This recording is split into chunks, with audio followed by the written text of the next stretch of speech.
Why is Diana Ankudinova's performance of Take On Me so awesome? Hi, I'm Dr. Mark, and I'm going to help you sing and perform more like the top artists around the world. I'm a professional voice teacher, performance coach, and opera stage director. I've helped thousands of singers around the world learn the techniques and methods that got the top singers to where they are. So excited to see Diana's take on this classic. Here we go.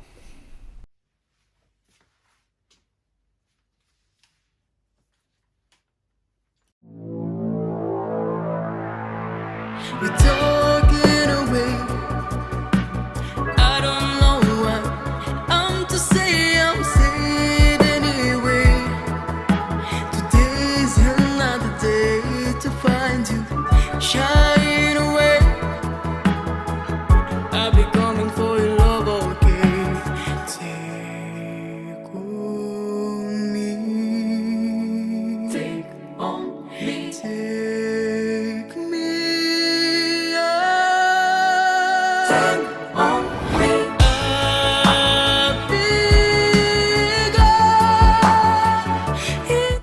Okay, so what are we noticing? Well, first of all, this is really kind of fun to watch because we don't have the normal bells and whistles, lights, and other stuff going around her. It's just her singing in a room. So without that, it lets us really just focus on what is she doing with her voice and what is she doing with her body to be expressive. What's kind of fun to watch is that in this moment, she seems to be more about just like everyday conversation than necessarily her being intensely in a story like she is in some of her other performances. It just seems like she's in there having a good time singing and enjoying the moment. And that's really fun to watch. It's really fun to watch her in kind of an unpressurized, comfortable scenario for her. And she's singing really well, really comfortably. We notice that the jaw's working quite well. This is kind of nice because it gives us a side view. Seeing the side view is really helpful because we can watch and see what's going on with this jaw release. We can see if there's any tension creeping in here. We can also see what's going on in the posture. And sometimes we can also see what's going on in the breath. And we can see it a lot easier than for seeing it straight on. So if you're videoing yourself and wanting to analyze what's going on with your voice, sometimes it's worth putting the camera at the side view or at least at an angle so that you can have a better idea of really what's going on there. The other thing that we're seeing here that's really awesome is we're seeing that on these lowest notes, she's keeping that air flowing through. She's using lots of air. She's not letting it get tight, not obsessing about it being low. She's just putting the easiest sound out there that she can.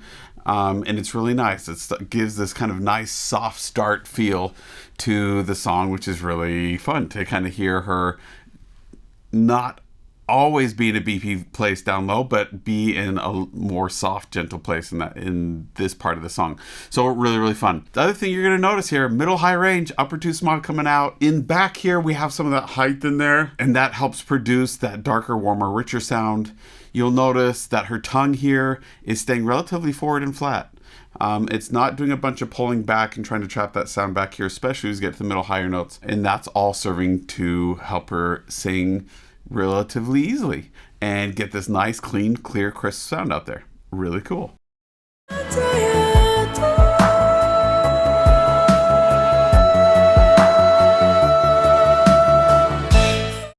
You'll also notice how much she's going towards and pulling away from this mic, right?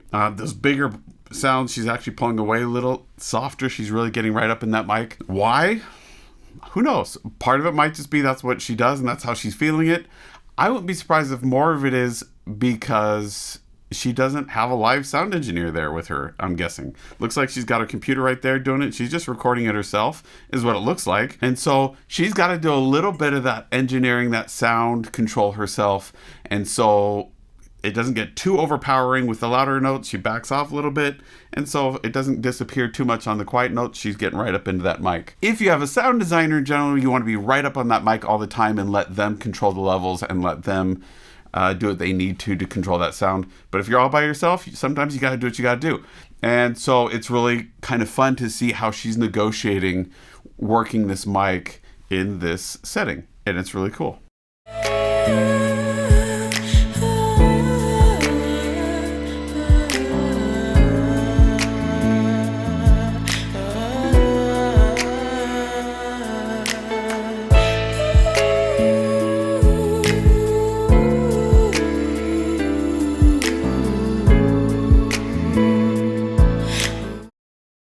So, in my experience in watching her, this high, breathy sound is not super common for her. Not that we haven't necessarily heard it before, but usually she gives a little more power and clarity up on top. This kind of smooth jazz version take on it with this softer, breathier sound is really fun to hear her engage in. And she's doing an amazing job with it, keeping the air flowing really nice and consistently, really having an aspirate onset that is giving us this breathier sound, and she's just keeping it easy. We're not seeing any strain or tension in there, and she's doing an excellent job with getting this sound that matches the style. We often get so obsessed with, am I doing it right? Am I doing the technique right? Is this the right kind of technique? Is this healthy or not? The question should be, what's the sound that was going to capture the emotion that the words and music are calling for here? What's the sound that matches best for me? And then how do I make that in a way that is healthy and efficient? That might seem like semantics and a small little switch, but I think it's a relatively big mindset change in how you're approaching making your singing that will free you to be exploratory and to find new sounds and new styles and new ways of making sounds that are still easy and comfortable without getting too stuck or rigid and thinking that there's just one way to do something. So recently, one of my commenters, his name is Georg. If I'm saying it wrong, my apologies. But he's made some comments and sent me some emails. And he was telling me some of Diana's story. Now, I don't often go into performers' stories and their background or even the background of the songs most of the time. Most of the time, I'm wanting to give you the perspective of an audience member or professional who is seeing something for the first time, like the majority of audiences are. That also lets me show you what's really being communicated without all this other background information influencing it. What just the face value of what we're seeing and hearing is. That said, I think the background stories of songs, and especially these performers, can be so inspiring. And the story that Georg was sharing with me about her growing up and having a really rough childhood and then being adopted, and what I'm guessing she still struggles with in terms of trying to find peace and happiness in life, having experienced some pretty traumatic things, is really amazing to me. And it's amazing because when you watch her perform and sing here, you see someone who is able to really open themselves up to this audience. Something I've noticed a lot with performers across the world, especially the ones that I feel really drawn to and that I think are really sensitive artists. Often if you start talking to them and digging, they've experienced some really difficult things.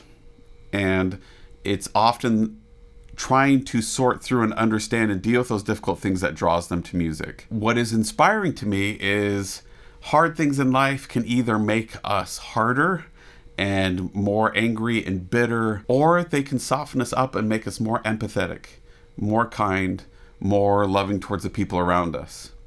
And in here, I don't know Diana well enough. I've never met her in person, don't know much about her other than what I can see as a performer. But as a performer, what I'm seeing is someone who's let the hard things in life make her more empathetic, more loving, more imaginative, and really driven her artistry. And to me, that's inspiring. So I hope that you can see those same things here. And it's also really refreshing to see here when she can just get up and enjoy singing and being herself as well. So just want to share that with you. Encourage you to look up her story. And thank you to Georg for sharing that stuff with me. And I look forward to hearing from you. Don't forget to comment down below.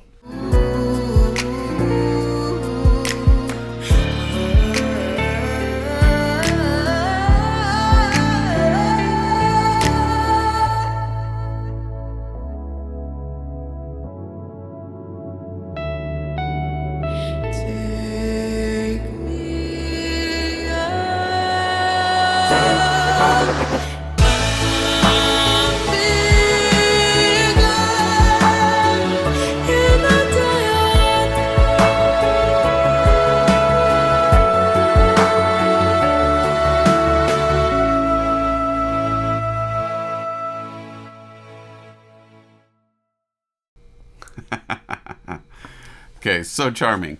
So really, really fun to see her explore these different sounds with this classic song. I think what I like most about this particular performance of Diana's is that it just seemed like it was so comfortable, so organic, so natural. We're just really seeing her.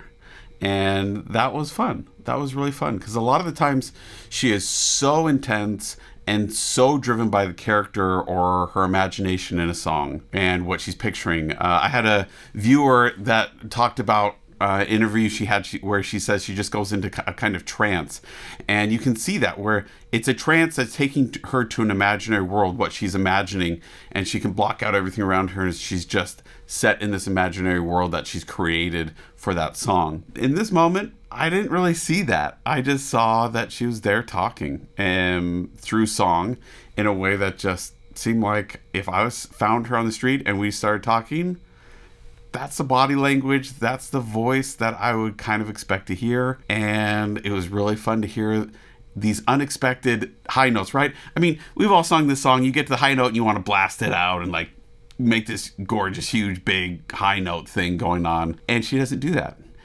Instead, she takes it a totally new direction. Is that because she can or can't? I don't care. What I care about is that it worked really well for her. It's surprising, but matched the song and created some really interesting contrast in her voice that I haven't heard before, at least not in this way. And that was really awesome, really exciting to watch. Don't forget to click like and subscribe, comment down below.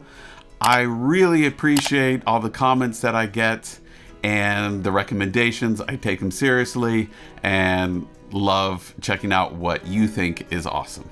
Let me help you find your voice. You can book a time with me at foundyourvoice.com. You can also find me on wizio.com if you want a shorter response. I would love to work with you online. See you next time.